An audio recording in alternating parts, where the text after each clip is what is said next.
ഈ ഒരു ബന്ധങ്ങൾ നഷ്ടപ്പെട്ടതായിട്ടുള്ള ഒരു ലോകത്തിലാണ് നമ്മൾ ജീവിക്കുന്നത്. എല്ലാ മേഖലകളിലും ബന്ധങ്ങൾ നഷ്ടപ്പെട്ടു. എല്ലാവരും അവരവരുടെ കാര്യമെന്ന് മാത്രമേ ഉള്ളൂ.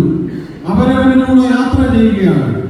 അങ്ങനെ യാത്ര ചെയ്യുമ്പോൾ പറയുന്നു, ആര് അവനവനിലൂടെ യാത്ര ചെയ്യുന്നു, ആ യാത്ര എന്ന് പറയുന്നത് ഒരു മോക്ഷയാത്രയല്ല, അതൊരു ശ്മശാന യാത്രയാണ്.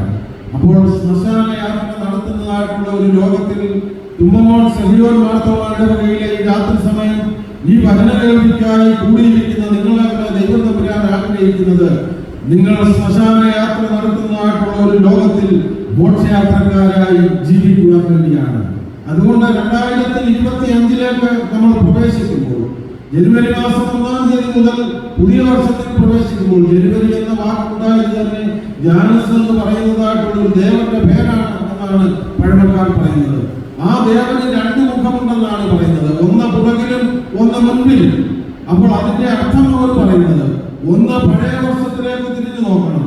ഏതെങ്കിലും തരത്തിലുള്ള കുറവുകളോ പ്രയാസങ്ങളോ വേദനകളോ നമ്മളിൽ നിന്ന് ആർക്കെങ്കിലും ഉണ്ടായിട്ടുണ്ടെങ്കിൽ പുതിയ വർഷത്തിൽ നമ്മൾ മുൻവശത്തെ മുഖം കാണുമ്പോൾ പുതിയ മനുഷ്യരായി അവരുടെ മുമ്പിൽ നമ്മൾക്ക് ജീവിക്കാനായിട്ട് സാധിക്കണം. ആ ഒരു ജീവിതമാണ് ദൈവം തമ്പുരാൻ നമ്മളിൽ നിന്ന് ആഗ്രഹിക്കുന്നത്. അതുകൊണ്ട് 2 കുറിവാക്യം മാത്രമേ ഞാൻ വേദപുസ്തകത്തിൽ നിന്ന് പ്രധാനമായിട്ട് പറയുവാനായിട്ട് ആഗ്രഹിക്കുന്നുള്ളൂ. ഒന്ന്, ഉൽപ്പത്തി പുസ്തകം 3-ാം അധ്യായം അതിന്റെ 9-ാമത്തെ വാക്യത്തിൽ ഇങ്ങനെ എഴുതിയിരിക്കുന്നു, യഹോവയായ ദൈവം മനുഷ്യനെ വിളിച്ചു, നീ എവിടെ എന്ന് ചോദിച്ചു. അതിനോട് ചേർന്ന ഒരു വാക്യം 89-ാം സങ്കീർത്തനം അതിന്റെ 47-ാമത്തെ വാക്യം വായിക്കുമ്പോൾ ഇങ്ങനെ എഴുതിയിരിക്കുന്നു, എന്റെ ആയുസ്സ് എത്ര ചുരുക്കം എന്ന് ഓർക്കണമേ, എന്ത് വിദ്യാർത്ഥത്തിനായി നീ മനുഷ്യപുത്രന്മാരെയൊക്കെയും സൃഷ്ടിച്ചിരിക്കുന്നു. കത്തോലിക്കാ സഭയുടെ POC ബൈബിളിൽ 89-ാം സങ്കീർത്തനം 47-ാമത്തെ വാക്യം എഴുതിയിരിക്കുന്നത്, ദൈവമേ എത്ര ഹ്രസ്വമാണ് എന്റെ ജീവിതമെന്നും എന്റെ ഈ ആയുസ്സെന്നും, ആ ഹ്രസ്വമായ ജീവിതത്തിൽ എന്നെ എന്തിനാണ് നീ ലോകത്താക്കിയിരിക്കുന്നതെന്നും ദിനംതോറും നീ എന്നെ പഠിപ്പിക്കണമേ ദൈവമേ എന്നാണ് അവരുടെ POC ബൈബിളിൽ എഴുതിയിരിക്കുന്നത്. ഇന്നത്തെ ധ്യാനയോഗത്തിന്റെ തലക്കെട്ട് ഇങ്ങനെ നമ്മൾക്ക് കൊടുക്കാം, ആയുസ്സിന്റെ ഉടയവനായിട്ടുള്ള ദൈവം തമ്പുരാൻ തുമ്പമോൾ സഹിയോൻ മാർത്തോമായുടെ വകയിലെ കുഞ്ഞുകുട്ടി ആബാലവൃദ്ധം മാതാപിതാക്കളോടും യൗവനക്കാരോടും ചോദിക്കുന്ന ചോദ്യമാണ്, നിന്റെ ആയുസ് ചുരുങ്ങിയതാണ്, നീ എന്ത് അർത്ഥത്തിനായിട്ടാണ് ഈ ലോകത്ത് ജീവിക്കുന്നത്?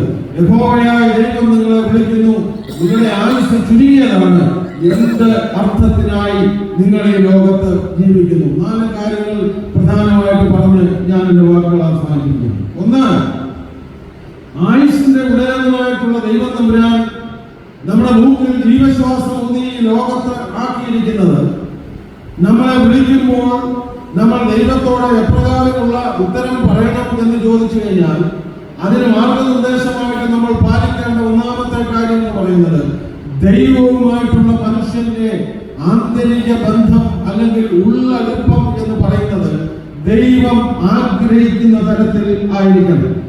ദൈവവുമായിട്ടുള്ള മനുഷ്യന്റെ ആന്തരിക ബന്ധം എന്ന് പറയുന്നത് ദൈവം ആഗ്രഹിക്കുന്ന തരത്തിലായിരിക്കണം. നമ്മൾ ഞായറാഴ്ച ദിവസം വിശുദ്ധ കുർബാനയിൽ പങ്കെടുക്കുന്നു, നമ്മൾ സംഘടനാ മീറ്റിങ്ങുകളിൽ പങ്കെടുക്കുന്നു, നമ്മൾ സൺഡേ സ്കൂളിൽ വരുന്നു, കുഞ്ഞുങ്ങളെ പഠിപ്പിക്കുന്നു, ഗായക സംഘത്തിൽ പാടുന്നു, സേവികാ സംഘത്തിൽ പോകുന്നു, പ്രാർത്ഥനാ കൂട്ടങ്ങളിൽ പങ്കെടുക്കുന്നു. ഈ ഞായറാഴ്ചയ്ക്കും അടുത്ത ഞായറാഴ്ചയ്ക്കും ഇടയിലുള്ള ഒരു 6 ദിവസമുണ്ടല്ലോ, ആ 6 ദിവസം ഈ വിശുദ്ധ കുർബാന കൈക്കൊണ്ടതിന് ശേഷം അടുത്ത ഞായറാഴ്ച പള്ളിയിൽ വരുന്നതിനിടയിലുള്ള ഈ 6 ദിവസം ദൈവം തമ്പുരാൻ നമ്മളെ സ്വയം ശോധന ചെയ്യുമ്പോൾ തമ്പുരാനുമായിട്ടുള്ള നമ്മുടെ ആന്തരിക ബന്ധം എങ്ങനെയാണ്? ഈ പ്രസംഗിക്കുന്ന എന്നെയും നിങ്ങളെയും നോക്കിക്കൊണ്ട് മത്തായിയുടെ സുവിശേഷം 23-ാം അധ്യായത്തിന്റെ 26 മുതൽ എഴുതിയിരിക്കുന്നു, കപടഭക്തിക്കാരായ ശാസ്ത്രിമാരും പരീക്ഷന്മാരുമായുള്ളവരെ നിങ്ങൾ വിഭാകഷ്ടം, നിങ്ങൾ പിണ്ടിലുള്ള പുറം വെടിപ്പാക്കുന്നു, അത് പുറമെ കഴിവുകൊണ്ട് തോന്നുന്നുവെങ്കിലും അകമോ സകലവിധ അതിക്രമവും കവർച്ചയും നിറഞ്ഞിരിക്കുന്നു. പുരുടനായ പരീക്ഷനെ നീ ഇത് പുറമെ വെടിപ്പാക്കുന്നതിന് മുൻപേ അകമേ അതിനെ ശുദ്ധീകരിക്കാൻ എഴുതിയിരിക്കുന്നു. വീണ്ടും അവിടെ വെള്ളതേച്ച ശവക്കല്ലറുകളായി നമ്മളെ ഉപമിച്ച് പറയുന്നുണ്ട്. 3 മാസം മുമ്പ് പ്രതീക്ഷത്തിലൂടെ ഏവങ്കേലിയം വായിച്ചത് ശ്രദ്ധാപൂർവ്വം കേട്ടവരുണ്ടെങ്കിൽ അച്ഛനിവിടെ വായിച്ചു. നിങ്ങൾ പ്രകാശത്തിലിരിക്കുന്നുവെന്ന് പറയുകയും നിങ്ങൾ സഹോദരനെ പകയ്ക്കുകയും ചെയ്യുന്നവരാണെങ്കിൽ തീർച്ചയായും നിങ്ങൾ ഇരുളിന്റെ അനുഭവത്തിൽ ജീവിക്കുന്നവരാണ്, തർക്കമില്ല. അതുകൊണ്ട് ആയുസിന്റെ മേൽ അധികാരമുള്ള ദൈവം തമ്പുരാൻ എവിടെയെന്ന് ചോദിക്കുമ്പോൾ ഒന്നാമത് നെഞ്ചിൽ കൈവച്ചുകൊണ്ട് പറയുവാൻ സാധിക്കണം, എന്റെ ദൈവമേ, നീയുമായിട്ടുള്ള എന്റെ ആന്തരിക ബന്ധം എന്ന് പറയുന്നത് മറ്റുള്ളവരെ കാണിക്കാൻ വേണ്ടിയല്ല, മറ്റുള്ളവരുടെ മുമ്പിൽ ആരാധനാ സമൂഹമായി വന്നിട്ട് മടങ്ങി പോകുവാനല്ല. നീയുമായിട്ടുള്ള ആന്തരിക ബന്ധം എന്ന് പറയുന്നത് നീ ആഗ്രഹിക്കുന്ന തരത്തിലാണ് ഞാൻ എന്റെ ചുറ്റുപാടും എന്റെ ഭവനത്തിലും എന്റെ കുഞ്ഞുങ്ങളുടെ മുമ്പിലും കൊച്ചുമക്കളുടെ മുമ്പിലും ജീവിക്കുന്നതെന്ന് നമുക്ക് പറയുവാനായിട്ട് സാധിക്കും. മാർത്തോമാ സഭയുടെ അതിപുരാതനമായ ഒരു പള്ളി പുതുക്കി പണിയുവാൻ പള്ളിയുടെ കൈസ്ഥാന സമിതിയും പൊതുയോഗവും തീരുമാനിച്ചു. 150-ൽ പരം വർഷമുള്ള പള്ളിയാണ്. അപ്പോൾ ആ പള്ളിയുടെ ഒരു പ്രത്യേകത, റോഡിൽ നിന്ന് അതിന് മുകളിലോട്ട് കയറി വരുവാൻ ഒരു 14 പടികളുണ്ട്. പഴയ കാലത്ത് വെട്ടുകല്ല് കൊണ്ട് കെട്ടി കുമ്മായം തേച്ച പടികളാണ്. അപ്പോൾ പുതിയ പള്ളി പണിയുവാനായിട്ട് തീരുമാനിച്ചവർക്ക് പാർക്കിംഗ് പ്രശ്നമാണ്. റോഡ് വികസനം വന്നപ്പോൾ റോഡിൽ വാഹനം ഇടാൻ പറ്റുന്നില്ല. എല്ലാ തരത്തിലും ബുദ്ധിമുട്ടായി കഴിഞ്ഞപ്പോൾ ഇടവക കൈസ്ഥാന സമിതിയും പൊതുയോഗവും തീരുമാനിച്ചു, നമുക്ക് പുതിയ പള്ളി വേണം. ബഡ്ജറ്റ് പാസ്സായി എല്ലാം റെഡിയാക്കി. വികാരിയച്ഛൻ പറഞ്ഞു, അടുത്ത ഞായറാഴ്ച നമ്മുടെ പള്ളി പണിയുന്നതായിട്ടുള്ള മേൽനോട്ടം വഹിക്കുന്നതായിട്ടുള്ള ആർക്കിടെക്ട് എഞ്ചിനീയർ കൂടെ വരും. ആരാധന കഴിഞ്ഞ് ഒരു പ്രൊജക്ടർ ഇവിടെ വെച്ചിട്ട് ഒരു സ്ക്രീനിൽ നമ്മുടെ പുതിയ പള്ളിയുടെ രൂപഭംഗികളും അതിന്റെ ഭാവങ്ങളും എല്ലാം നമ്മളെ കാണിക്കും. എല്ലാവരും അടുത്ത ഞായറാഴ്ച പള്ളിയിൽ വരണം. പള്ളിയിൽ കുർബാന കഴിയുമ്പോൾ എല്ലാവർക്കും ഒരു ചായയും ഒരു ബണ്ണും തരും. കഴിച്ചിട്ട് എല്ലാവരും കയറി പള്ളിക്കകത്തിരിക്കണം. എഞ്ചിനീയർ പറയുന്നതായിട്ടുള്ള കാര്യങ്ങൾ കണ്ടിട്ട് അതിനെപ്പറ്റി അഭിപ്രായം എല്ലാം ഉണ്ടെങ്കിൽ അവിടെ പറയണം. പിന്നെ റോഡിൽ ഇറങ്ങി പറയുന്ന അഭിപ്രായത്തിന് വിലയില്ല എന്ന് വികാരിയച്ഛൻ പറഞ്ഞു. അടുത്ത ഞായറാഴ്ചയായി പള്ളി ആരാധന കഴിഞ്ഞു. ആർക്കിടെക്ട് വന്നു. അദ്ദേഹത്തിന്റെ സാധനമെല്ലാം പള്ളിക്കകത്ത് ഫിറ്റ് ചെയ്തു. എല്ലാവരും ചായ കുടിച്ചു. ഒരു പാട്ടിന്റെ 2 ശീല് പാടി എല്ലാവരും കയറിയിരുന്നു. അപ്പോൾ അച്ഛൻ പ്രാർത്ഥിച്ചിട്ട് പറഞ്ഞു, ഇപ്പോൾ നമ്മൾ എഞ്ചിനീയർ കാര്യങ്ങൾ പറയുവാനായിട്ട് തുടങ്ങുകയാണെന്ന് പറഞ്ഞപ്പോൾ ആ പള്ളിയുടെ 1-ാമത്തെ ബെഞ്ചിലിരുന്ന 90 വയസ്സ് പ്രായമുള്ള ഒരു മത്തായി സാറ്, എല്ലാവരും ജനസമ്മതനായിട്ടുള്ള സാറ് അവിടെ നിന്ന് പതുക്കെ ഒന്ന് എഴുന്നേൽക്കാനായിട്ട് ശ്രമിച്ചു. അപ്പോൾ വികാരിയച്ഛൻ പറഞ്ഞു, നമ്മുടെ മത്തായി സാറിന് എന്തോ ഒന്ന് പറയണം. സാറ് പറയുന്നത് കേട്ടതിന് ശേഷം എഞ്ചിനീയറുടെ കാര്യങ്ങൾ പറയും എന്ന് പറഞ്ഞു. മത്തായി സാർ എഴുന്നേറ്റ് പറഞ്ഞു, എനിക്ക് പറയാനുള്ള വലിയ കാര്യങ്ങളൊന്നും അല്ലച്ച, നമ്മൾ ഒരുമിച്ച് കൂട്ടായിട്ടെടുത്ത തീരുമാനമാണ് നമ്മുടെ പള്ളി പുതുക്കി പണിയണമെന്ന്. എൻ്റെ മനസ്സിന്റെ ഒരു ആഗ്രഹം പറയുകയാണ്. ഈ റോഡിൽ നിന്ന് കയറി വരുന്ന നമ്മുടെ ഈ 14 പടികളുണ്ടല്ലോ, അത് വെട്ടുകല്ല് കൊണ്ട് കിട്ടിയ പടികളാണ്.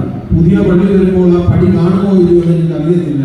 നമ്മൾ ഒരു കാര്യം മനസ്സിലാക്കണം, ഇപ്പോൾ നിൽക്കുന്ന ഈ പള്ളിയുടെ മുമ്പ് 2 പള്ളികൾ ഇവിടെ ഉണ്ടായിരുന്നു. ഓലമേഞ്ഞ പള്ളിയും ചാണകം മെഴുകിയ തറയുള്ള പള്ളിയായിരുന്നു. ആ പള്ളിയിൽ നമ്മുടെ പൂർവ്വപിതാക്കന്മാർ വന്ന് അതിരാവിലെ സമയം മുട്ടിന്മേൽ നിന്നുകൊണ്ട് കണ്ണുനീരൊഴുക്കി പ്രാർത്ഥിച്ചതിന്റെ ഫലമാണ് നമ്മുടെ തലമുറകൾ അമേരിക്കയിലും മറ്റു വിദേശ രാജ്യങ്ങളിലും പോയി നമ്മുടെ മക്കളും കൊച്ചുമക്കളും 4, 5, 6 അക്കമുള്ള ശമ്പളം മേടിച്ച് അവർ ഈ പള്ളി പണിയാനായിട്ട് തീരുമാനിച്ചത്. അതുകൊണ്ട് എൻ്റെ ആഗ്രഹം ഈ 14 പടികൾ സംരക്ഷിച്ച് നിർത്തണം. അപ്പോൾ നമ്മുടെ എഞ്ചിനീയർ പറഞ്ഞു, മത്തായി സാറിന്റെ വാക്കിലാണ് ഞാൻ ആദ്യം തുടങ്ങാനിരുന്നത്. ഈ റോഡ് സൈഡിലുള്ള ഈ മനോഹരമായിട്ടുള്ള പള്ളി ഉയർന്നു വരുമ്പോൾ ഈ പടികളാണ് ഈ പള്ളിയുടെ ഐശ്വര്യം. നമ്മൾ ഈ വെട്ടുകല്ല് മാറ്റും. മാർക്കറ്റിൽ ലഭിക്കുന്ന നല്ല കരിങ്കല്ല് നമ്മൾ മേടിച്ച് അത് അടിച്ച് ഷേപ്പ് ചെയ്ത് നമ്മൾ പടികൾ കെട്ടും. അങ്ങനെയും ബുദ്ധിമുട്ടുണ്ടെങ്കിൽ കടപ്പാക്കല്ല് വല്ലതും കിട്ടുമെങ്കിൽ അത് വെച്ച് നമ്മൾ പോളിശ്ശേരി പടികൾ സംരക്ഷിക്കും. മത്തായി സാറിന്റെ വാക്കുകളെ നമ്മൾ അവഗണിക്കുകയില്ല എന്ന് പറഞ്ഞു. മത്തായി സാറിന് സന്തോഷം, ഇടവജനങ്ങൾക്കെല്ലാം സന്തോഷം. പള്ളിയുടെ പണി ആരംഭിച്ചു. പള്ളിയുടെ പണികൾ പുരോഗമിക്കുകയാണ്. കൂദാശയ്ക്ക് ഒരാഴ്ച ബാക്കി നിൽക്കവേ ആ പള്ളിയിൽ അവസാനം നടക്കേണ്ടതായിട്ടുള്ള പണി എന്ന് പറയുന്നത് പ്രധാന കട്ടിലയ്ക്ക് 2 വാതിൽ വെക്കണം.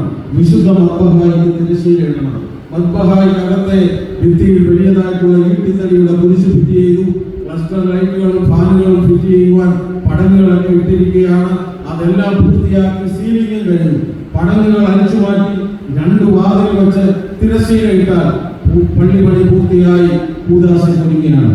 അങ്ങനെ ഇരിക്കുമ്പോൾ ആ പള്ളിയുടെ 1.5 കിലോമീറ്റർ ചുറ്റളവ് ഒരു പുരയിടത്തിൽ കുറച്ച് വലിയ തടികൾ നിന്നിരുന്നു, വലിയതായിട്ടുള്ള തടികൾ. അപ്പോൾ ആ പുരയിടത്തിന്റെ ഉടമസ്ഥൻ ഈ മരമെല്ലാം ഒരാൾക്ക് വിറ്റപ്പോൾ ഈ മനുഷ്യനാൽ അത് വെട്ടി പിടിച്ചുകൊണ്ട് ലക്ഷ്യസ്ഥാനത്ത് പോകുവാൻ സാധിക്കാത്തത് കൊണ്ട് അദ്ദേഹം ആ നാട്ടിൽ ആനയെ വളർത്തുന്നതായിട്ടുള്ള ഒരു വീട്ടുകാരനെ സമീപിച്ച് അദ്ദേഹത്തിന്റെ ആനയുടെ സേവനം ആവശ്യപ്പെട്ടു. ഒരു ആനപ്പാപ്പാനെ കൊണ്ടുവന്ന് ഈ ആനയെ കൊണ്ടുവന്ന് തടികളെല്ലാം പിടിച്ച് ലോറിയിൽ കയറ്റി പിടിച്ച സ്ഥാനത്ത് എത്തിച്ചു. അങ്ങനെ ഇരുന്നപ്പോൾ ആനയ്ക്ക് വൈകിട്ട് കൊടുത്ത കൂലിയുമായി ആനപ്പാപ്പാൻ ഇങ്ങനെ നടന്നു വരുമ്പോൾ ആ പള്ളിയുടെ 1.5 കിലോമീറ്റർ ചുറ്റളവിനകത്ത് തന്നെ റോഡിന്റെ വലതു ഭാഗത്ത് കറുത്ത പ്രതലത്തിൽ വെള്ള അക്ഷരത്തിൽ 2 വാചകം എഴുതിയ ഒരു ബോർഡ് കണ്ടു. കള്ള് എന്ന് എഴുതി വെച്ചിരിക്കുന്നത്. ഒരു ലൈറ്റും കണ്ടു. ഇരുണ്ട വെളിച്ചമാണ്. ആനപ്പാപ്പാൻ ഈ ആനയെ കള്ള് ഷാപ്പിന്റെ ഫ്രണ്ടിൽ നിർത്തിയതിനു ശേഷം ഷാപ്പിൽ കയറി മദ്യപിച്ചു. ഞാൻ ഈ പറയുന്നത് കെട്ടുകഥയല്ല.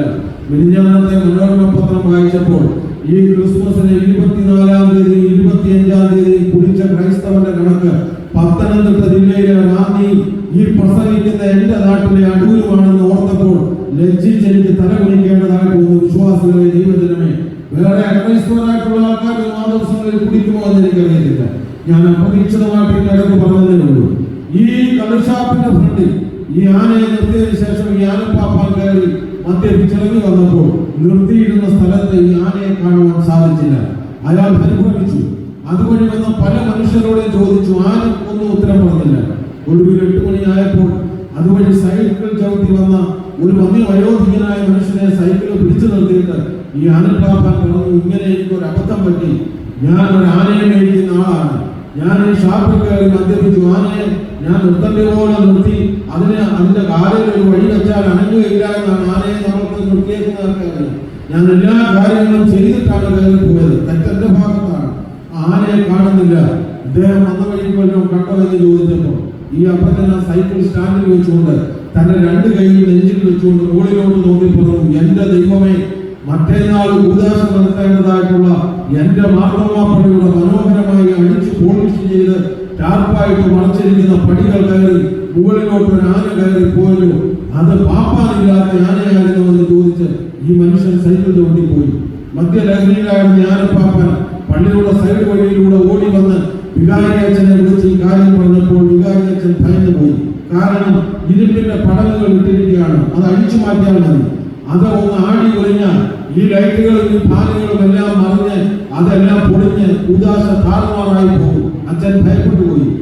അച്ഛൻ അവിടെ നിന്ന് ഈ ആനപ്പാപ്പാനെ വിളിച്ചുകൊണ്ട് ഓടി പള്ളിയുടെ സൈഡ് വഴിയിലൂടെ ഓടിക്കയറി വന്ന് ഓഫീസ് തുറന്ന് ഓഫീസിലെ മെയിൻ സ്വിച്ച് ഓൺ ചെയ്ത് ഈ തിരശ്ശീലയിടാത്ത മദ്ബഹായിൽ നിന്ന് പുറകിലേക്ക് നോക്കുമ്പോൾ കാണുന്ന കാഴ്ച എന്ന് പറയുന്നത്, നമ്മളൊക്കെ കുഞ്ഞുങ്ങളെ പറഞ്ഞു പഠിപ്പിക്കും, കരയിലെ മെലിക്കിയാൽ പെരുങ്ങുവാൻ പ്രയാസമുള്ള ഏറ്റവും വലിയ മൃഗമാണ് കൊമ്പനാനയെന്ന്.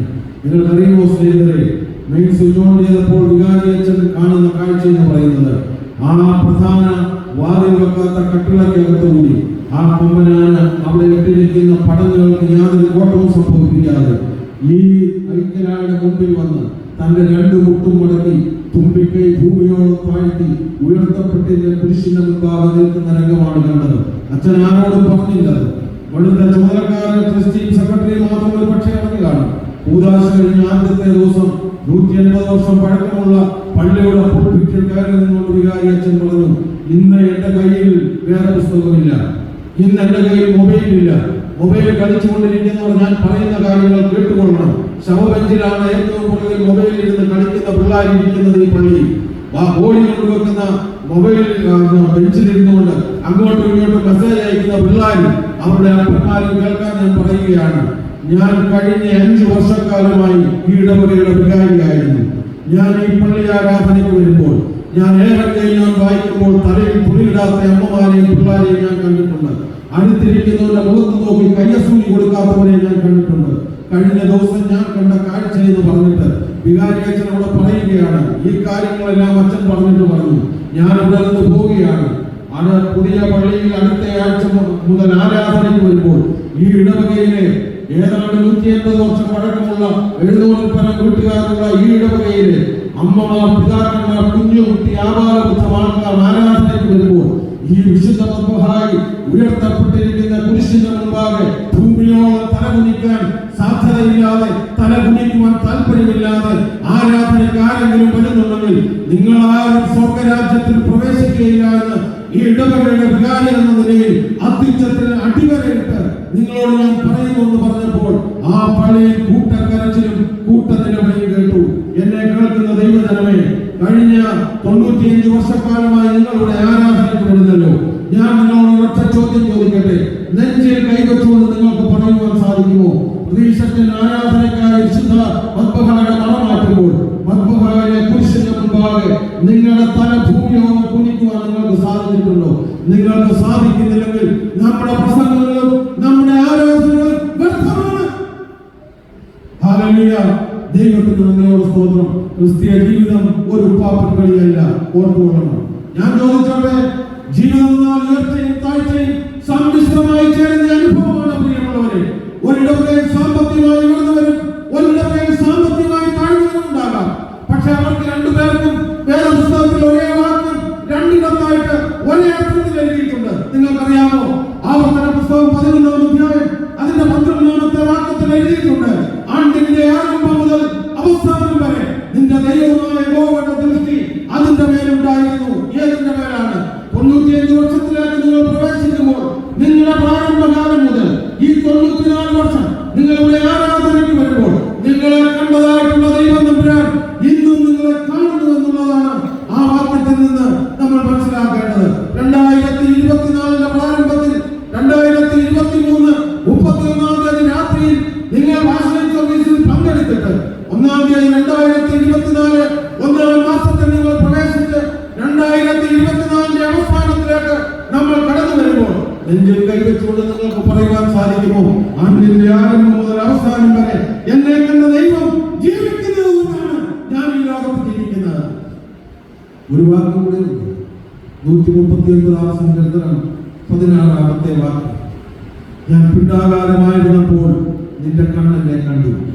നിയമിക്കപ്പെട്ട നാളുകളിൽ, തമ്പുരാനെ നിയമിക്കപ്പെട്ട നാളുകളിൽ എനിക്കൊന്നുമില്ലാതിരുന്നതായിട്ടുള്ള അവസ്ഥയിൽ നിന്റെ ജീവന്റെ പുസ്തകത്തിൽ അതെല്ലാം എഴുതിയിരുന്നു. സമ്മതിക്കാൻ പറ്റും? മാതാപിതാക്കൾ കുഞ്ഞുങ്ങളുടെ മുമ്പിൽ സുഹൃത്തുള്ളവരായി ജീവിക്കുന്നു.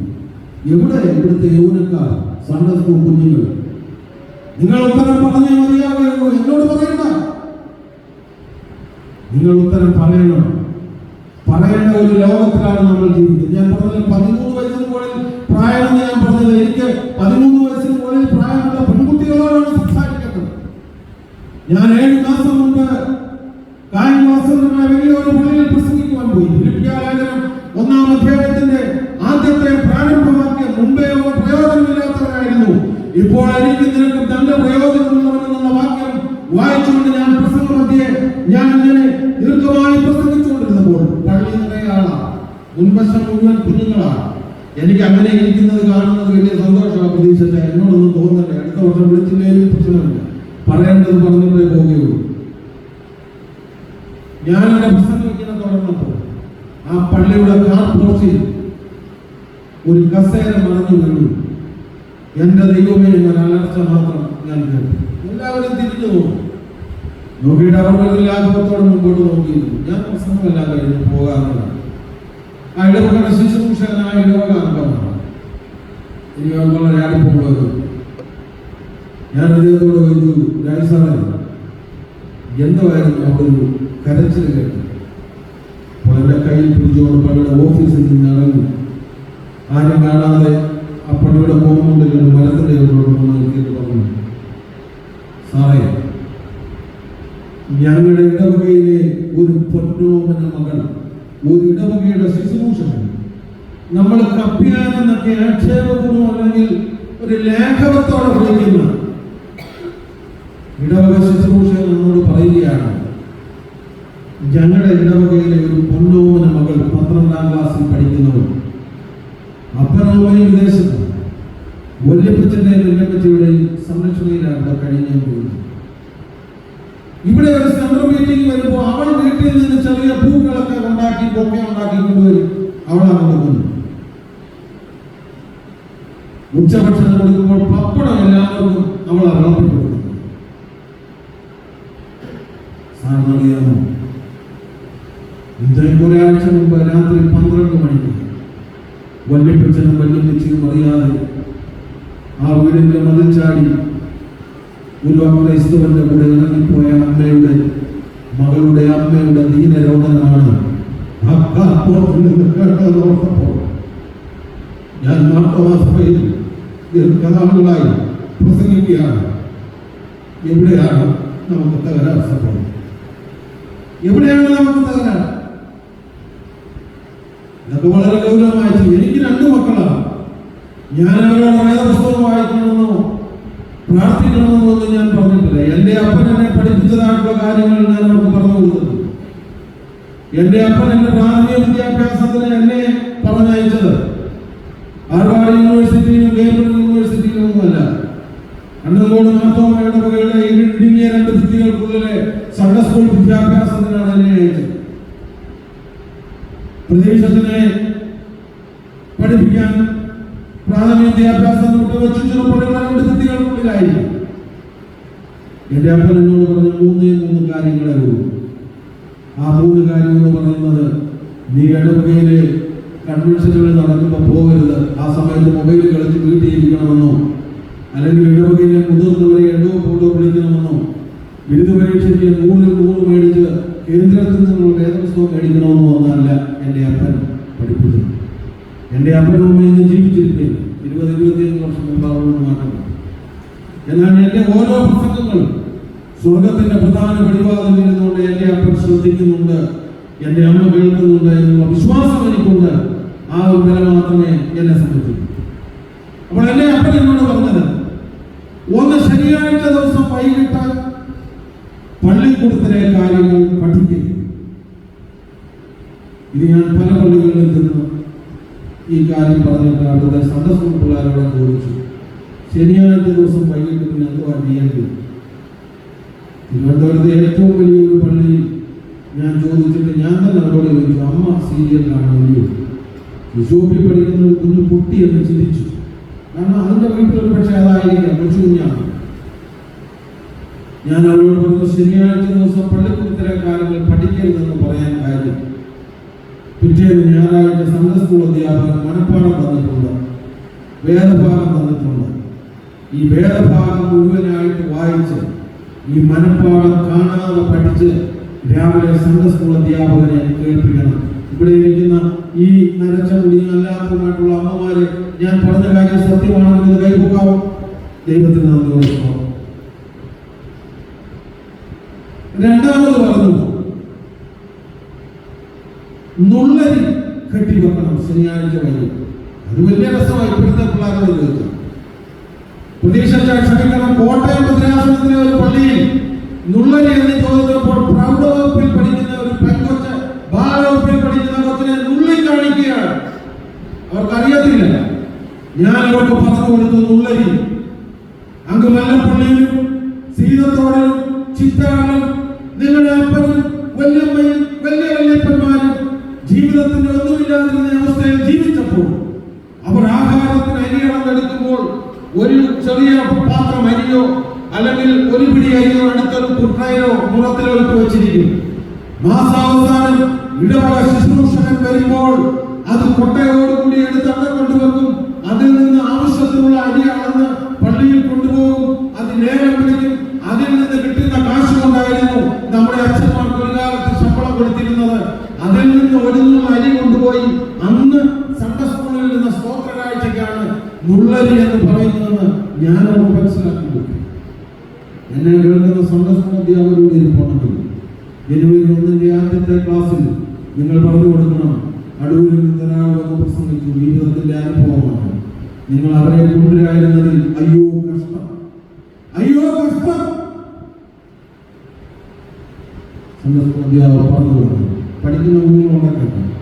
മൂന്നാമത് പറഞ്ഞു, സൺഡേ സ്കൂൾ കഴിഞ്ഞു പള്ളിയുടെ ഏറ്റവും മുൻവശത്ത് ചമ്മളക്കൂട്ടിട്ടിരുന്ന് വികാരി അച്ഛൻ പറയുന്ന കാര്യങ്ങൾ അടുത്തിരിക്കുന്നവരോട് സംസാരിക്കാതെ അച്ഛൻ പറയുന്ന കാര്യങ്ങൾ വിശുദ്ധ കുർബാന കഴിഞ്ഞിട്ട് റോഡിന്റെ അരികിൽ കൂടി തിരിച്ചു വീട്ടിൽ വരണം. ഈ 3 കാര്യങ്ങൾ അതുപോലെ അനുസരിച്ചതുകൊണ്ട് ഞാൻ മാർത്തോമാ സഭയിൽ നിന്ന് MLA, MP മന്ത്രിയോ സഭാ കൗൺസിലോ സഭാ ട്രസ്റ്റിലൊന്നും ആയിരുന്നു.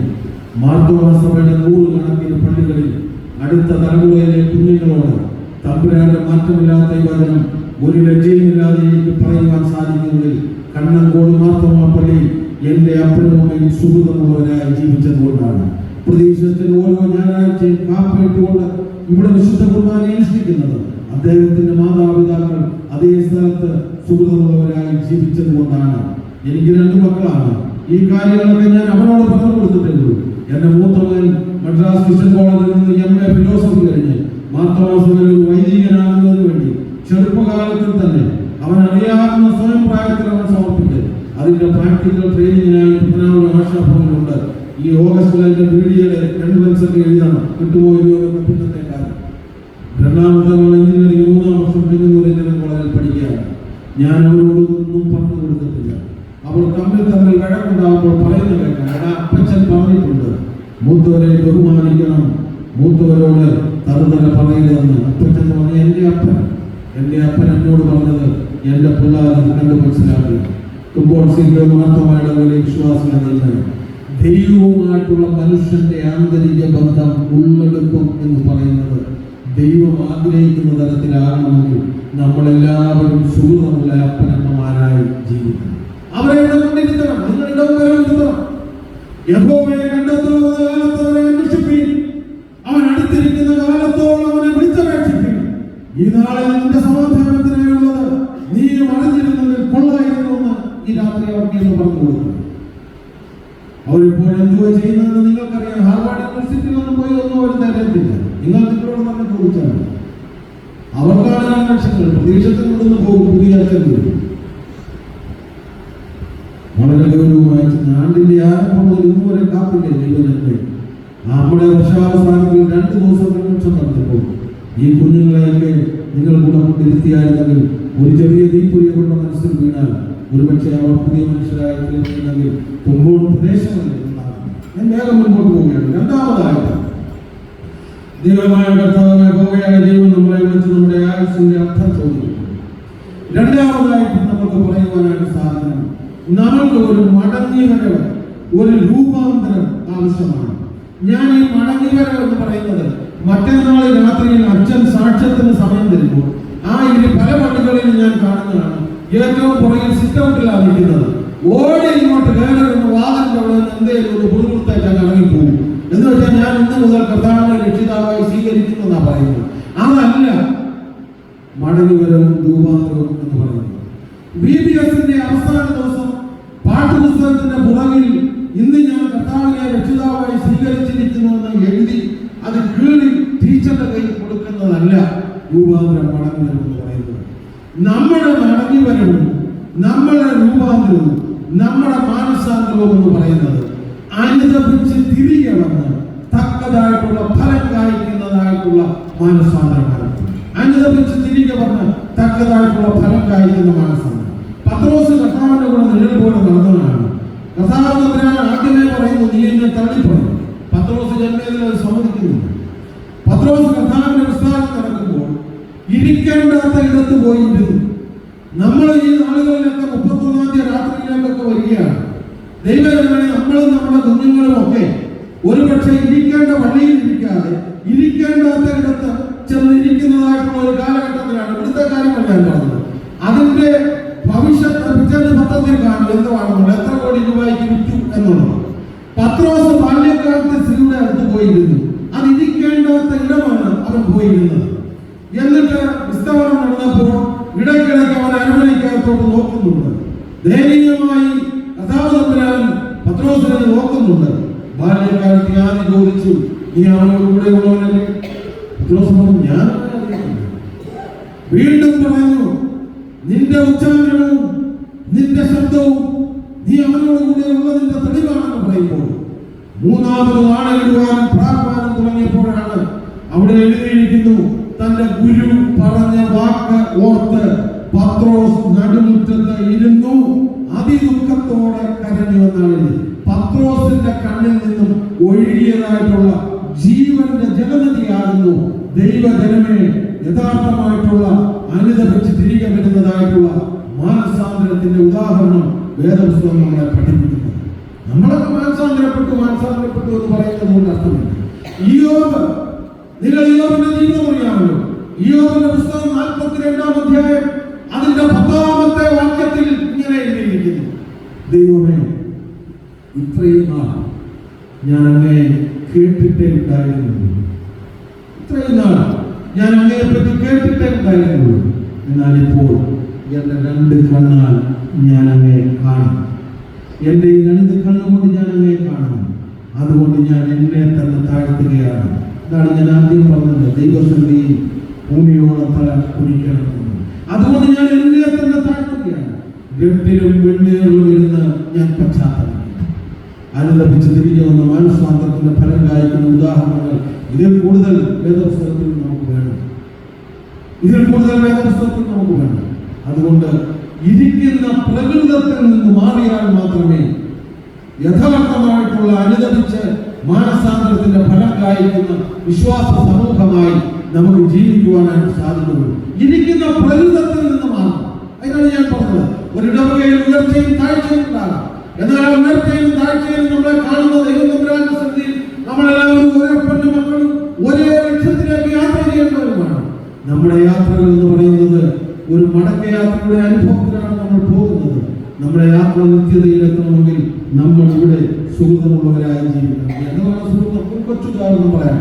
ഒരു അമ്മയ്ക്ക് 3 മക്കൾ ഉണ്ടെന്നിരിക്കട്ടെ. വല്യമ്മച്ചിയുടെ സംരക്ഷണയിൽ, അമ്മയുടെ സംരക്ഷണയിൽ രാവിലെ പ്രഭാത ഭക്ഷണം കൊടുക്കാൻ അവരെ 3 പേരെയും മേശപ്പുറത്ത് വിളിച്ചിരുത്തി. 3 പേരുടെ മുമ്പിൽ പാത്രം വെച്ചു. അടുക്കളയിൽ അമ്മ ചൂട് ദോശ ഉണ്ടാക്കുകയാണ്. അമ്മ ഒരു ആദ്യത്തെ ദോശ ചൂടോടുണ്ടാക്കി 1-ാമത്തവന്റെ പാത്രത്തിൽ കൊണ്ടിട്ടു. അവൻ അത് കിട്ടിയ പാടെ വായിട്ടങ്ങ് വീഴും. അപ്പോൾ നമ്മൾ പറയും, ഇത് യവന് കൊച്ചുനാൾ മുതലുള്ള ഒരു സ്വഭാവമാണ്. ചാപ്പാട് കണ്ടാൽ പരവേശം. അതിന്റെ കല്യാണത്തിൽ നമ്മൾ പോകുന്ന പോലെയാണ്. ഭക്ഷണം കാണുമ്പോൾ പരവേശം.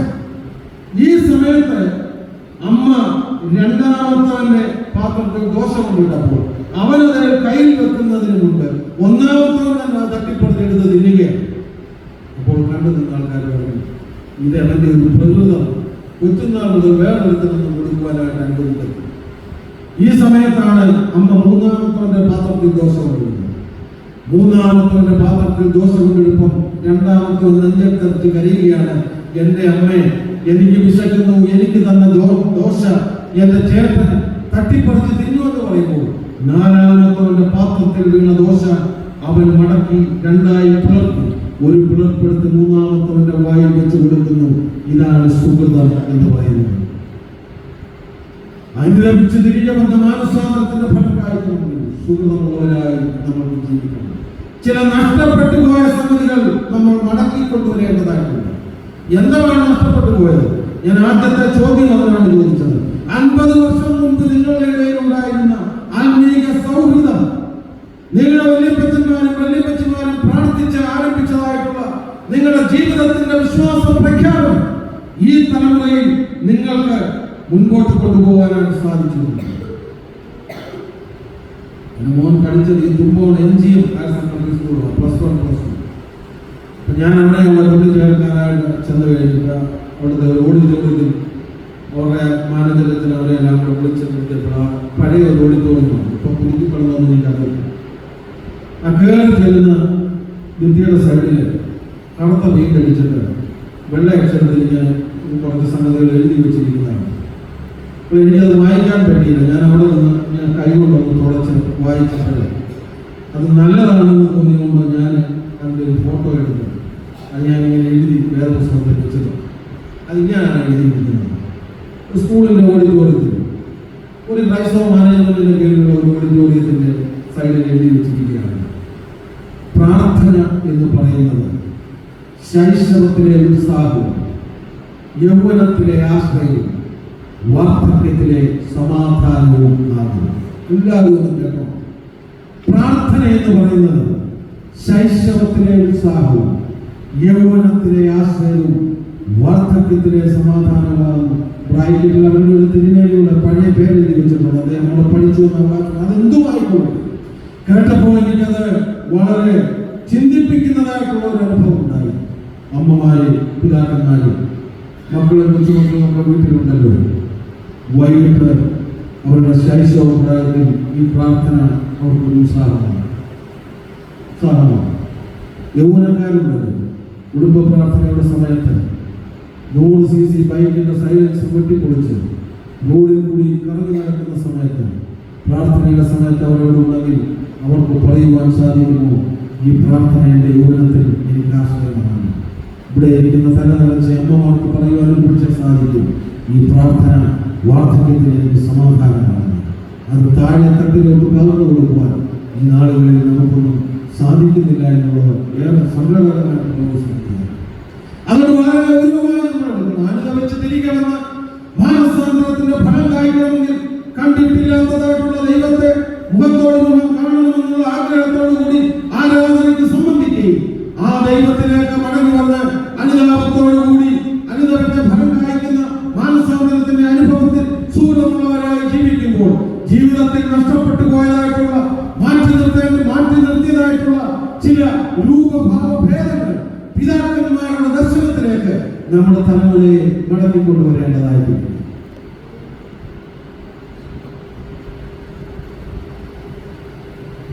നമുക്കത് സാധിക്കും. ഈ കൺവെൻഷനുകൾ കൊണ്ടൊന്നും യാതൊരു അർത്ഥവും ഉണ്ടാവുകയില്ല. എനിക്ക് വളരെ പ്രധാനമായി പറയുന്നതായിട്ടുള്ള ഒരു വിഷമം തന്നെ എനിക്കറിയാം. എനിക്ക് ഭയങ്കര ആത്മഭാരം. ഞാൻ ഇപ്പോൾ പോലെ സൺഡേ സ്കൂൾ പഠിച്ച ചെറുപ്പക്കാരൻ. ഞാൻ എവിടെ പ്രസംഗിക്കാൻ നിന്നാലും എന്നെ സൺഡേ സ്കൂളിൽ പഴയ പാട്ട് പഠിപ്പിച്ച 2 അപ്പച്ചന്മാരുണ്ടായിരുന്നു. അവരൊക്കെ മരിച്ചു മണ്ണടിഞ്ഞൊരു വർഷങ്ങളായി. ഞാൻ ചെല്ലുമ്പോൾ പറയും, ഞാൻ ഈ കുട്ടി സാറിനെയും അല്ലെങ്കിൽ ഈ കൊച്ചു സാറിനെയൊക്കെ മറക്കാൻ നിൽക്കുകയില്ല. കാരണം ഈ പാട്ടുകളെല്ലാം എന്നെ പഠിപ്പിച്ചതാണ്. എന്റെ സൺഡേ സ്കൂൾ ഹെഡ്മാസ്റ്ററായിരുന്നു KK സാർ. മാർത്തോമ സഭയുടെ കോർപ്പറേറ്റ് മാനേജറായിരുന്നു വർഷങ്ങളായിരുന്നു. സാറിന് പഠിച്ചു. ഇതൊക്കെ ഒരു കാലത്ത് നമ്മുടെ ജീവിതത്തിന്റെ ഒരു പതിവായിട്ട് നമ്മുടെ ജീവിതത്തിൽ നമ്മൾ ചേർത്ത് പിടിച്ചതാണ്. ഇപ്പൊ സൺഡേ സ്കൂളില്ല, ഒന്നുമില്ല, എല്ലാം ആഘോഷങ്ങളാണ്. ആഘോഷങ്ങൾ അതിൽ കിടക്കുന്നു. ഒരുപാട് ക്രിസ്മസ് കരോട് പോയി വിമർശിക്കുകയാണെന്ന് കരുതുന്നത്. സഭയുടെ പോയി, പാത്രക്കീസുകാരുടെ പോയി, മാർത്തോമാപ്പള്ളി. ഒന്നാമത്തെ പാട്ട് പാടുന്ന കോയറിന്റെ സാരി അല്ല 2ാമത്തെ പാട്ടിന് അവർ കൊടുക്കുന്നത്. ഈ ഡിസംബർ മാസം വലിയൊരു നഷ്ടമാണ്. എനിക്കും വലിയ നഷ്ടമാണ്. കാരണം എന്റെ ഭാര്യ കോയർണം സൺഡേ സ്കൂൾ ടീച്ചറാണ്. കോയർമാനും ഒരു സാരിയെ മേടിച്ചുള്ളൂ. സൺഡേ സ്കൂളിൽ എടുത്തു. അവരെ ഭദ്രാസന സേവികാശ്രമത്തിന് പോകണം.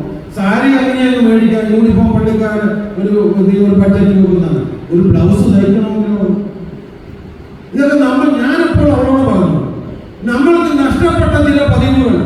ചില പള്ളികളിൽ ചെല്ലുമ്പോൾ 1ാമത്തെ ബെഞ്ചിൽ ഒരു കാലത്ത് നല്ല ചട്ടയും മുണ്ടും ബ്രോച്ചും കൊടുത്തിരുന്ന എന്റെ പള്ളിയിലെ അമ്മമാർ ധരിച്ചിരുന്ന വെള്ളവസ്ത്രം കാണുമ്പോൾ, ആരാധനയ്ക്കിരിക്കുമ്പോൾ, വിശുദ്ധ ബന്ധഭാരം മണമാറ്റുമ്പോൾ വികാരി അച്ഛന്മാർക്ക് ഒരു പുതിയ ഉണർവായിരുന്നു. അല്ലെന്ന് പ്രതീക്ഷത്തിൽ പറയട്ടെ. ഇതെല്ലാം നഷ്ടപ്പെട്ട് കാണുമ്പോൾ വലിയൊരു ആത്മഭാരം. നമ്മുടെ കുഞ്ഞുങ്ങൾ പള്ളി ആരാധനയിൽ കൃത്യമായിട്ട് വരാത്തതും സൺഡേ സ്കൂൾ പഠിക്കാത്തതിനെ പറ്റി ആത്മഭാരമുള്ള മാതാപിതാക്കളും വല്യപ്പന്മാരും വല്യമ്മമാരും ഇന്ന് മാർത്തോമ സഭയിൽ ഇല്ല. സ്നേഹിതരെ, കേട്ട് ചിരിച്ച് അല്ല മൊബൈലിൽ നോക്കിയിരുന്ന് കളിച്ച് എഴുന്നേറ്റ് പോയതുകൊണ്ട് കാര്യമില്ല. ഇതെല്ലാം നിങ്ങൾ മനസ്സിൽ കോറിയിടണം. അടുത്ത വർഷത്തിൽ നമ്മുടെ കുഞ്ഞുങ്ങൾ ആരും അടുത്ത തലമുറയിൽ പള്ളി ആരാധനയെ സംബന്ധിക്കാൻ പള്ളികളിൽ ആരാധനയിൽ ചെറുപ്പക്കാരില്ല. പുതിയ വർഷത്തിൽ സൺഡേ സ്കൂൾ പഠിക്കാൻ കുഞ്ഞുങ്ങളില്ല. നമ്മൾ ഇവരെല്ലാം നമ്മളെ സ്വന്തം പ്രോപ്പർട്ടിയായിട്ട് വളർത്തി വലുതാക്കി വിദേശത്ത് വിടുകയാണ്. അവർ നിങ്ങളെയോ മക്കളെ അല്ലെങ്കിൽ കൊച്ചുമക്കളെ നിങ്ങളെയോ അപ്പനെ അമ്മയോ സംരക്ഷിക്കുന്നത് എന്തെങ്കിലും ഉറപ്പുണ്ടോ? നിങ്ങൾക്ക് ഒരു ഉറപ്പുമില്ല.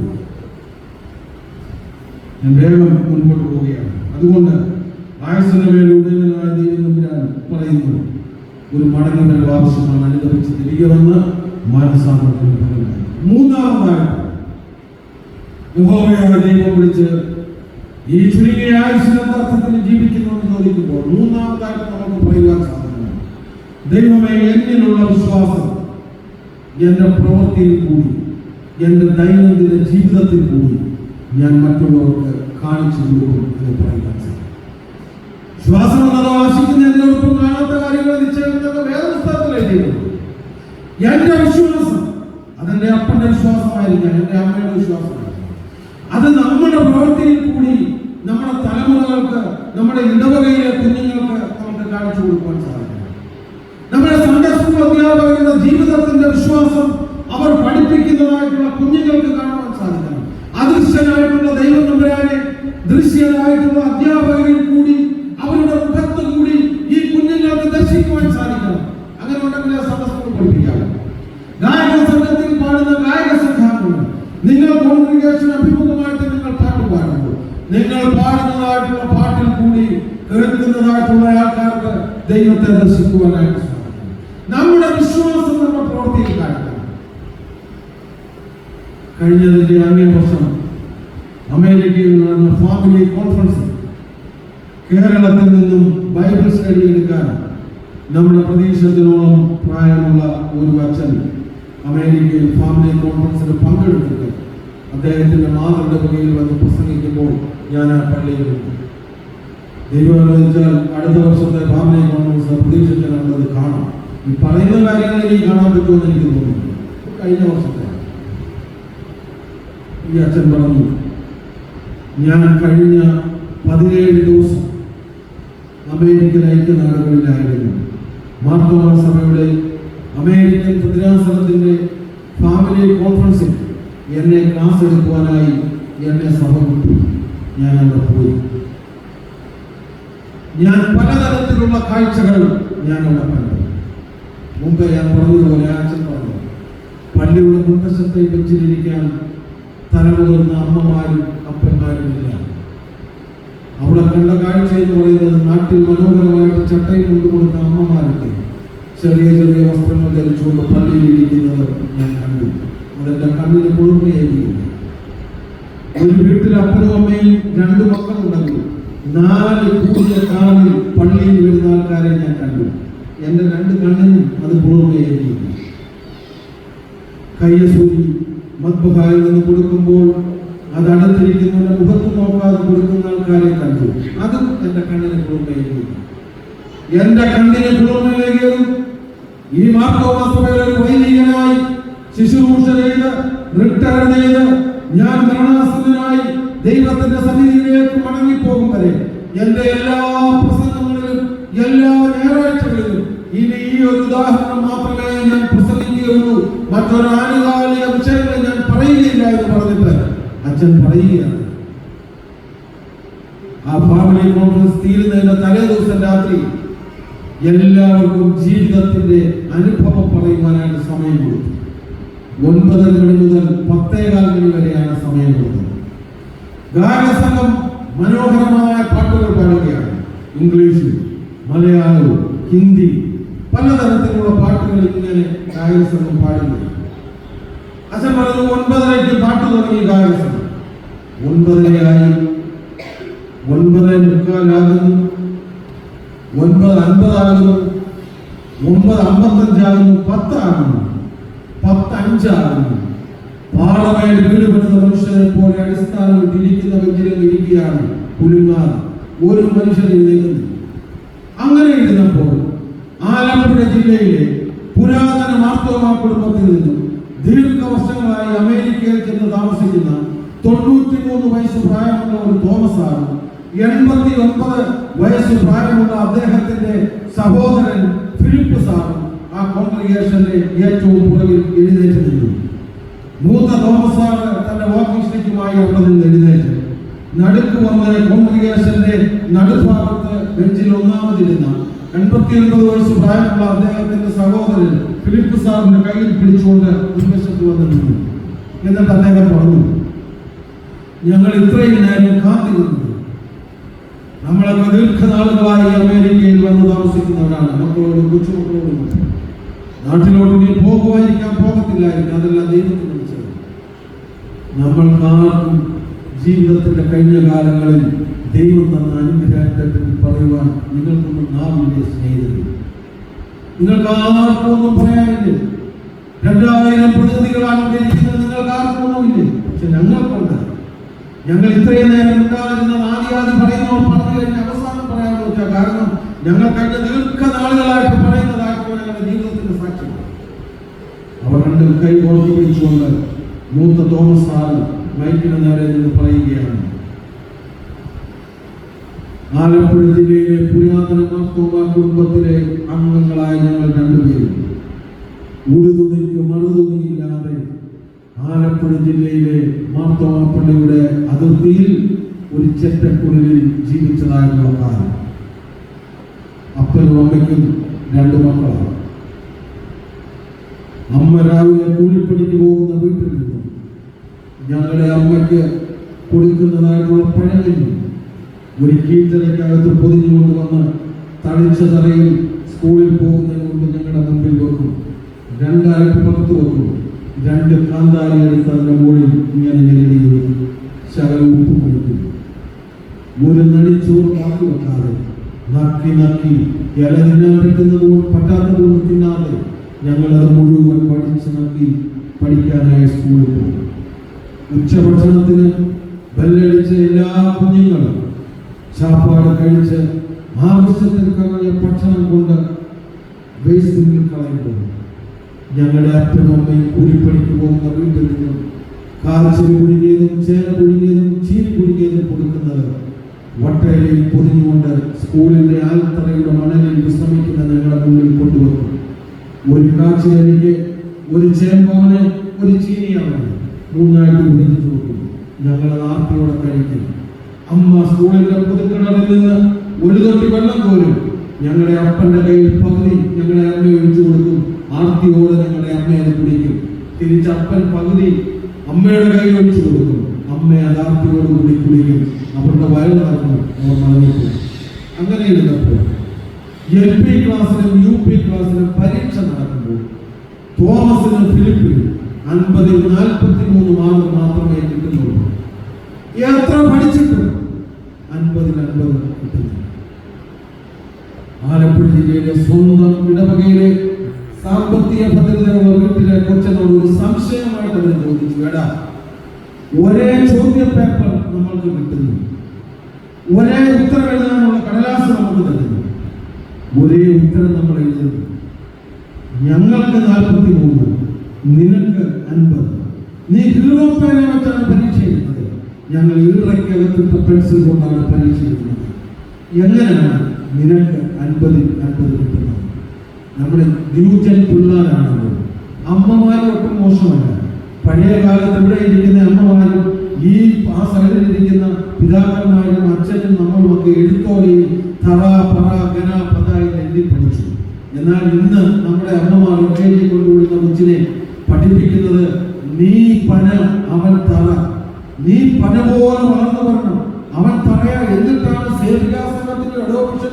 ഇങ്ങനെ സ്വർഗരാജ്യത്തിൽ വിശ്വാസികളെ ലഭിക്കാതെ മണ്ണാങ്കട്ടയിട്ട് നടക്കേണ്ട ഒരു സ്ഥിതിവിശേഷം തമ്പുരാൻ ഉടലെടുത്താലും ഈ ചിന്താഗതിയിലുള്ള ഒരു മനുഷ്യനും സ്വർഗരാജ്യം അവകാശമാക്കിയില്ല.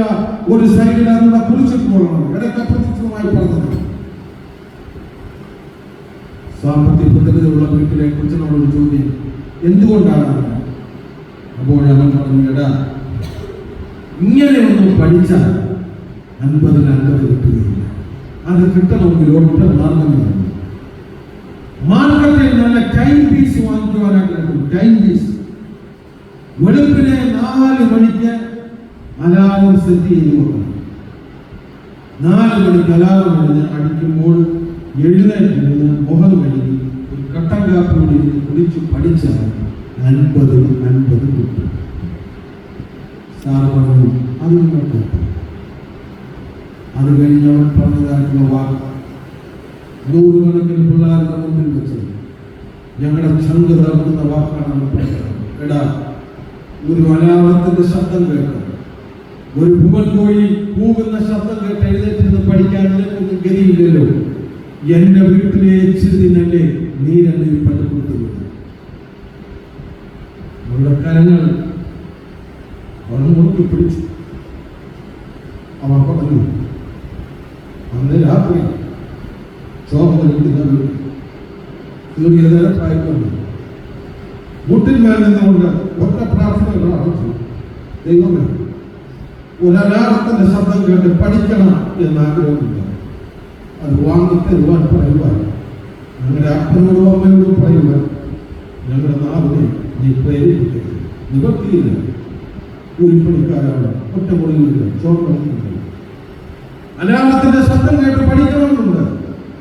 അത് വാങ്ങിത്തരുവാൻ പറയുവാൻ ഞങ്ങളുടെ നാവിനെ നീ പ്രേരിപ്പിക്കരുത് എന്നൊക്കെ പറഞ്ഞു. വീണ്ടും കരം കോർത്ത് വിളിച്ചുകൊണ്ട് പറഞ്ഞു.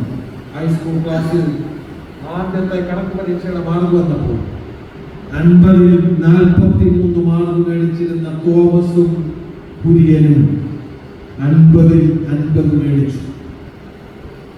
അപ്പോൾ നിങ്ങൾ അമേരിക്കക്കാർക്ക് തോന്നും, വികാരി അച്ഛൻ രഹസ്യമായിട്ട് പള്ളിയിൽ ആരോടെയും ഒന്ന് പറഞ്ഞു കാണും. മക്കളെ കൊണ്ടുവന്ന മരുമക്കൾ കൊണ്ടുവന്ന ആരാറും വല്ലതും വീട്ടിലുണ്ടോ? ഒരു പൈസ പോലും സേവികാ സംഘത്തിന് കൊടുക്കാത്ത അമ്മാമ്മ രഹസ്യമായിട്ട് അച്ഛനോട് പറഞ്ഞു, എന്റെ പിള്ളേർ വേണേ കൊണ്ടുപോയി പഠിക്കട്ടെ, വീട്ടിൽ കണ്ടെന്ന് റാണവാസി കെട്ടി പള്ളിയിൽ വന്ന് അടുത്തിരിക്കുന്നതിന് കൈകസ്തുതി കൊടുക്കാത്ത അച്ഛനും പറഞ്ഞു. അവിടെ ഇരിക്കുന്ന 4 നെരുവോട് കൊണ്ടുവന്നു. അവർക്ക് ലബാനോണി ലഭിച്ചു. ആർക്ക് വേണമെങ്കിൽ പല പിള്ളേർ പഠിക്കും. അവരുടെ കരങ്ങൾ കൂട്ടിപ്പിടിച്ചുകൊണ്ടാണ് മേശപ്പ് കഴിച്ചുകൊണ്ട് പറഞ്ഞു, നിങ്ങൾക്ക് തെറ്റി, നിങ്ങൾക്ക് തെറ്റി അമേരിക്കക്കാരൻ, നിങ്ങൾക്ക് തെറ്റി. ഞങ്ങൾ താമസിക്കുന്ന വീടിന്റെ കിഴക്കേ വശത്ത് ഒരു ഏലിയ ചേർത്തി താമസം ഉണ്ടായിരുന്നു. ആലപ്പുഴ ജില്ലയിൽ ഞങ്ങളുടെ വീടിന്റെ കിഴക്കേ വശത്ത് മണത്തമ്മ പള്ളി കൊടുത്തായിരുന്നു. എല്ലാ ദിവസവും അതിരാവിലെ 4 മണിക്ക് ഏലിയ ചേർത്തി എഴുന്നേറ്റ് തലയിൽ ഒരു തോർത്തുമുണ്ടിട്ടുകൊണ്ട് ഏലിയ ചേർത്തിയുടെ വീട്ടിലിരുന്നുകൊണ്ട് അത്യുച്ചത്തിൽ പാടും. ഉയർത്തിടും ഞാൻ എന്റെ കൺകൾ തുണയാനുള്ള മൻകിരിയിൽ എന്നുള്ള പാട്ട് ഏലിയ ചേർത്തി അവിടെ ഇരുന്ന് പാടുമ്പോൾ അതുവരെ ഞങ്ങൾ കേട്ടിട്ടില്ലാത്ത ആ പാട്ട്, LP ക്ലാസ്സിലും UP ക്ലാസ്സിലും പഠിച്ചപ്പോൾ കേട്ടിട്ടില്ലാത്ത ആ പാട്ട്, ഹൈസ്കൂൾ പരീക്ഷയുടെ ആദ്യത്തെ പരീക്ഷയുടെ കാലം മുതൽ ഏലിയ ചേർത്തി 4 മണിക്ക് പാടുന്ന ആ പാട്ട്, ആ റബ്ബർ തോട്ടത്തിനടിയിലൂടെ അതൊരു പാട്ടടിക്കുന്നത് പോലെ വെളുപ്പിനെ 4 മണിക്ക് ഞങ്ങളുടെ ചെവിയിൽ ദൈവം തമ്പുരാൻ ആഞ്ഞടിപ്പിച്ചു. ഏലിയ ചേർത്തി ആ പാട്ട് പാടി ഞങ്ങളുടെ ചെവിയിൽ അത് ആഞ്ഞടിച്ച് ഞങ്ങൾ ചാടി എഴുന്നേറ്റ് കീഴിയ കിഴപ്പായി മുട്ടിന്മേൽ നിന്നുകൊണ്ട് ഏലിയ ചേർത്തിയോട് ഒരുമിച്ച് ആ പാട്ട് പൂർത്തീകരിച്ച് ഒരു സങ്കീർത്തനമെടുത്ത് പകുതി വായിച്ച് മുട്ടിന്മേൽ നിന്ന് പ്രാർത്ഥിച്ച് പരീക്ഷ എഴുതാൻ പോയി. ആ ഏലിയ ചേർത്തിയുടെ ദൈവം എന്റെ ദൈവം, എന്റെ മക്കളുടെ ദൈവം, എന്റെ കൊച്ചുമക്കളുടെ ദൈവം എന്ന് 93-89 വയസ്സ് പ്രായമുള്ള വന്യവയോധികരായ 2 പേർക്ക് അമേരിക്കൻ ഐക്യനാടുകളിൽ അവരുടെ ജീവിതത്തിന്റെ വിശ്വാസ പ്രഖ്യാപനം ഉറപ്പിച്ചു പറയാൻ സാധിക്കുമെങ്കിൽ കഴിഞ്ഞ 95 വർഷക്കാലമായി 185 ഭവനങ്ങളിൽ 7 പ്രാർത്ഥനാ കൂട്ടങ്ങളിൽ ഈ തുമ്പവൻ പ്രദേശത്ത് ചിതറിപ്പാർക്കുന്ന ദൈവങ്ങളെ നിങ്ങളുടെ ജീവിതത്തിന്റെ വിശ്വാസ പ്രഖ്യാപനം നിങ്ങൾ അത്യുച്ചത്തിൽ എവിടെയെങ്കിലും നെഞ്ചിൽ കൈവച്ചുകൊണ്ട് നിങ്ങൾക്ക് പറയുവാൻ സാധിക്കുന്നത്. ആയുസ് ചുരുങ്ങിയതാണ്, വളരെ ചുരുങ്ങിയ ആയുസാണ്. ജീവിതത്തിന്റെ വിശ്വാസ പ്രഖ്യാപനം അത് ദൈവമാക്കിയിരിക്കുന്ന പോലെയാണ് അവസാനിപ്പിക്കുന്നത്. ഏറ്റവും ദൈവം പറയുന്നു, നീ എവിടെ നിന്റെ ജീവിതത്തിന്റെ പരിമിതികൾക്കുള്ളിൽ നിന്നുകൊണ്ട് നീ പ്രത്യാശയുള്ളവനായി ഈ ലോകത്ത് ജീവിക്കുക. ഡിസംബർ മാസത്തിൽ ഒരുപാട് മരണങ്ങളാണ് നമ്മൾ കേട്ടിട്ടുള്ളത്. എത്രയോ ചെറുപ്പക്കാർ, ഡിസംബർ അല്ല, കോവിഡിന് ശേഷം മരണപ്പെട്ടു പോകുന്നതെല്ലാം ഇന്നലെ അടൂർ മാർത്തോപ്പള്ളിയിൽ 61 വയസ്സുള്ള ഒരു ആന്റി മരിച്ചു. 61 വയസ്സേ ഉള്ളൂ. Heart attack. എല്ലാ ഡോക്ടർമാരും പറയും സ്ത്രീകൾക്ക് ഹാർട്ട് അറ്റാക്ക് വരുന്നത്. ഞാൻ ഇന്ന് എന്റെ പള്ളിയിലെ തിരുവല്ല മെഡിക്കൽ ഹോസ്പിറ്റലിലെ ഏറ്റവും വലിയ പൾമണോളജിസ്റ്റായിരിക്കുന്ന ഡോക്ടറെ ഈ പറയുന്ന കാര്യം സത്യമാണോ? എങ്ങനെയാണ് അതിലെ മരിച്ചത്? 61 വയസ്സേ ഉള്ളൂ. ഹാർട്ട് അറ്റാക്ക് ആയിരുന്നു. ഡോക്ടർ പോലും മറുപടിയില്ല. എന്റെ പള്ളിയിൽ 64 വീട്ടിൽ ജോലി ചെയ്തുകൊണ്ടിരുന്നപ്പോൾ സിവിയർ അറ്റാക്ക് വന്നു. ബ്ലഡ് സെല്ലെല്ലാം പൊട്ടി അദ്ദേഹവും മരിച്ചു. നാളെ അദ്ദേഹത്തിനാണ് ആയുസിക്കുന്നതാണ്. ഏത് മനുഷ്യനും ഉറച്ചു നിന്നാൽ ഒരു ശ്വാസം. ഈ കാണുന്ന പ്രൗഢി, ഈ കാണുന്ന സൗന്ദര്യമൊന്നും ഒന്നുമില്ല സ്നേഹിതരെ. പിള്ളേരെ അതെല്ലാം പറഞ്ഞു കൊടുത്ത് വേണം വളർത്താൻ. ഇപ്പോൾ അതുകൊണ്ട് ജീവിതത്തിന്റെ പരിമിതി, എന്താണ് പരിമിതി എന്ന് ഞാൻ പറഞ്ഞു ഉദ്ദേശിക്കുന്നത്. പരിമിതി എന്ന് പറയുമ്പോൾ മറ്റൊരാളെ പോലെ അതുപോലെ സാഹചര്യത്തിൽ അതുപോലെ അങ്ങ് ജീവിക്കണം എന്നുള്ളതല്ല പരിമിതി. എല്ലാ പരിമിതികളെയും അവഗണിച്ചുകൊണ്ട് മുന്നിൽ നിന്ന് മണ്ണിലേക്ക് ഇറങ്ങിക്കൊന്ന് മണ്ണിൽ മെനഞ്ഞതായിട്ടുള്ള നമ്മുടെ മൂക്കിൽ ആദ്യത്തെ ജീവശ്വാസം ഊതിയത് ദൈവം തമ്പുരാനാണ്. അപ്പോൾ തമ്പുരാന്റെ മുഖം നമ്മുടെ മുഖത്ത് അമർത്തിയാണ് ഈ ശ്വാസം നമ്മളിൽ ഊതിയത്. തമ്പുരാന്റെ മുഖവും മൂക്കും നമ്മുടെ മുഖത്തോടും മൂക്കോടും അമർന്നിട്ടുണ്ട്. ആദ്യത്തെ ചുടുചുംബനം നമുക്ക് ലഭിക്കുന്നത് നമ്മുടെ അപ്പനും പെരുമയൊന്നും തന്നൊന്നുമല്ല, ദൈവത്തിന്റെ ചുടുചുംബനം നൽകിയാണ് ദൈവം ഈ ലോകത്ത് നമ്മളെ ആക്കിയിരിക്കുന്നത്. അതുകൊണ്ട് ഈ ദൈവം തമ്പുരാൻ പറയുന്നു, എല്ലാ പരിമിതികൾക്കുള്ളിൽ നിന്നും നീ പ്രത്യാശയുള്ളവനായിട്ട് ജീവിക്കുക. നിന്റെ ജീവിതത്തിൽ പ്രതിസന്ധികൾ വരുമ്പോൾ നിനക്കെതിരെ ഏതെങ്കിലും തരത്തിലുള്ള വാതിലുകൾ അടച്ചാൽ ഞാൻ തുറന്നാൽ ആ വാതിൽ അടയ്ക്കാൻ പിന്നെ ആർക്കും സാധിക്കില്ല. ഞാൻ തുറന്നാൽ അതാർക്കും പിന്നെ അടയ്ക്കുവാൻ സാധിക്കില്ല. ഹബക്കൂക്ക് പ്രവാചകനാണ് വേദപുസ്തകത്തിലെ ഏറ്റവും വലിയ കോടീശ്വരനായി നമ്മൾ കാണുന്നത്. ഇപ്പോഴത്തെ അംബാനി പോലെ അല്ലെങ്കിൽ ഇപ്പോഴത്തെ വലിയ കോടീശ്വരനെ പോലെ ജീവിച്ചതായിട്ടുള്ള ഹബക്കൂക്ക് പ്രവാചകൻ ജീവിതത്തിന്റെ അവസാനം പറയുന്ന വാക്കുകളാണ്: അത്യവൃക്ഷം ഇനി തളർക്കുകയില്ല, മുന്തിരിവള്ളിയിൽ അനുഭവം ഉണ്ടാകുകയില്ല, ഗോശാലയിൽ കന്നുകാലികളില്ല, തൊഴുത്തിൽ ആട്ടിൻകൂട്ടങ്ങൾ നശിച്ചു പോകും, നിലങ്ങൾ ആഹാരം മുളയ്ക്കുകയില്ല. എങ്കിലും യഹോവയായ കർത്താവിൽ ഞാൻ ആനന്ദിക്കും, യഹോവയായ കർത്താവിൽ ഞാൻ ഘോഷിച്ചുല്ലസിക്കും. എന്തുകൊണ്ടാണ്? യഹോവയായ കർത്താവ് എന്റെ ബലമാകുന്നു, അവൻ എന്റെ കാലുകളെ പേടമാൽക്കാൽ പോലെ ബലമുള്ളതാണ്. ഈ രാത്രി പറയുവാൻ സാധിക്കുമോ? ജീവിതത്തിന്റെ പരിമിതികൾക്കുള്ളിൽ നിന്നുകൊണ്ട് പ്രത്യാശയുള്ളവരായി ജീവിക്കുവാൻ സാധിക്കുന്നു. എന്റെ വാക്കുകൾ ഞാൻ നിർത്തുകയാണ്. ഒറ്റ കാര്യങ്ങൾ പറഞ്ഞു. അച്ഛനോട് ഞാൻ പ്രയാസം നിർത്തിയ കാരണമാണ് നമുക്ക് തിരുവനന്തപുരത്തെ മെഡിക്കൽ കോളേജ് പള്ളിയോട് ചേർന്ന് ഒരു മാർത്തോമ ഗൈഡൻസ് സെന്റർ എന്നൊരു സ്ഥാപനമുണ്ട്. നിങ്ങൾക്കറിയാമായിരിക്കും, ക്യാൻസർ, കിഡ്നി, ലിവറെ സംബന്ധിച്ച മാരകമായിട്ടുള്ള രോഗം ബാധിച്ചവർ കൂടെ താമസിച്ച് ആശുപത്രിയിൽ കൊണ്ടുപോകാൻ ആളില്ലെങ്കിൽ വികാരിയച്ഛൻ്റെ ഒരു കത്തുമായി അവിടെ ചെന്നാൽ നമ്മളെ അവിടെ താമസിപ്പിക്കും, നമുക്ക് ഭക്ഷണം തരും, നമ്മളെ ആശുപത്രിയിൽ കൊണ്ടുപോകും.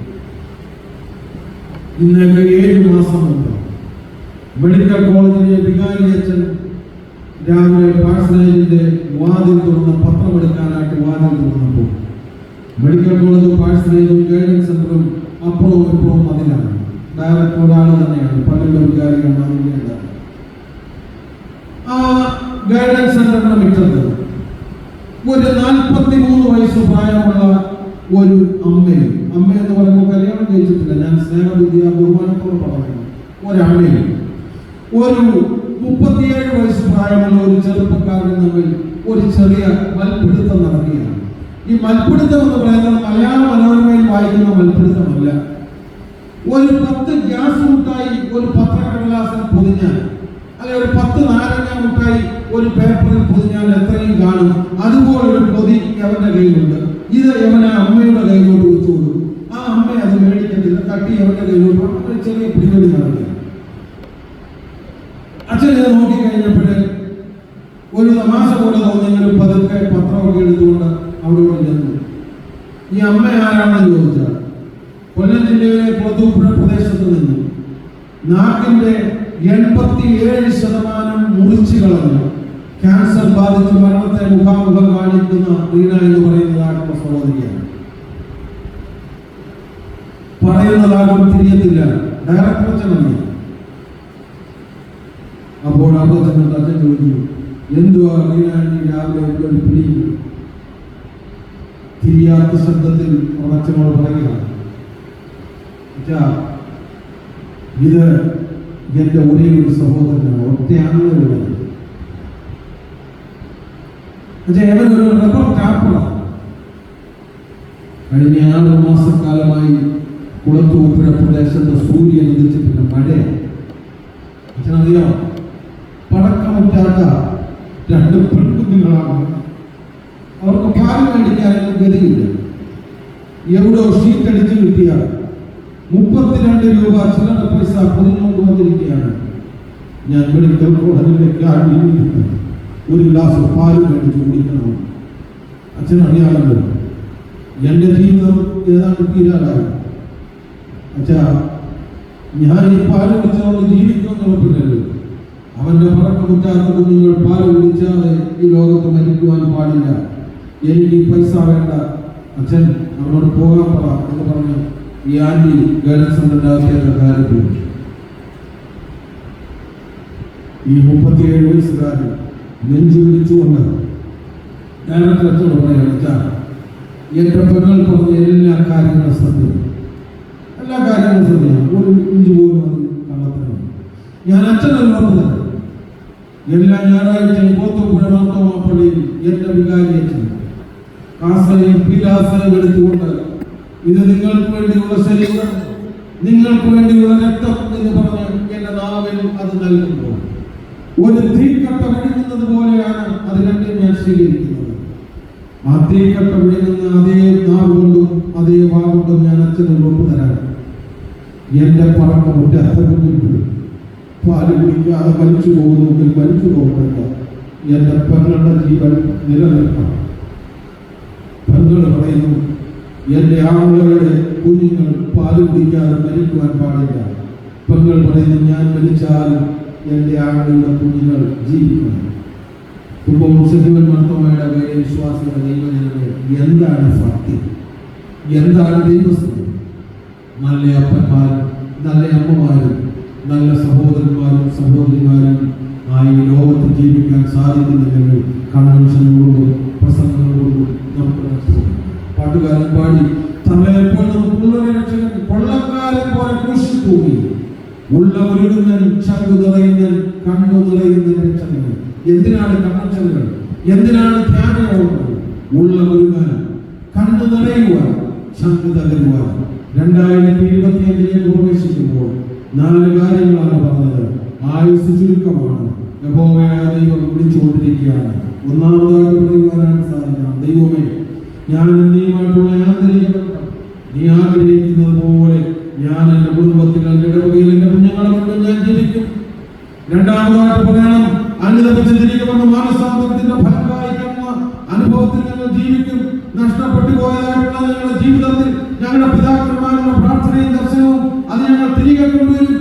മൂന്നാമതായിട്ട് നമ്മുടെ ജീവിതത്തിന്റെ വിശ്വാസം പ്രഖ്യാപനം ഇരിക്കുന്ന പ്രകൃതത്തിൽ നിന്ന് മാറി സുഖമുള്ളവരായി തമ്പുരാനുചിതമായ ജീവിതത്തിൽ ഈ ലോകത്ത് ജീവിക്കും. ഏറ്റവും ഒടുവിൽ നമ്മുടെ ജീവിതത്തിന്റെ പരിമിതികൾക്കുള്ളിൽ നിന്നുകൊണ്ട് പ്രത്യാശയുള്ളവരായി ഞങ്ങൾ ജീവിക്കുമെന്ന് പറഞ്ഞു ഈ രാത്രി നമുക്ക് മടങ്ങി പോകുവാനായിട്ട് സാധിക്കണം. പുതിയ വർഷത്തിൽ പരമാവനായ ദൈവം നിങ്ങളെ അനുഗ്രഹിക്കട്ടെ. ഇങ്ങനെ ഒരു അവസരം വേണ്ടി തന്നു പ്രിയപ്പെട്ട അച്ഛനോടും ഇടപോലെ എന്നോടും ഉള്ളതായിട്ടുള്ള നന്ദി കടപ്പാട് അറിയിച്ചുകൊണ്ട് ഞാൻ നിർത്തുന്നു. അതാ പരമാവനായ ദൈവം നമ്മെ അനുഗ്രഹിക്കട്ടെ.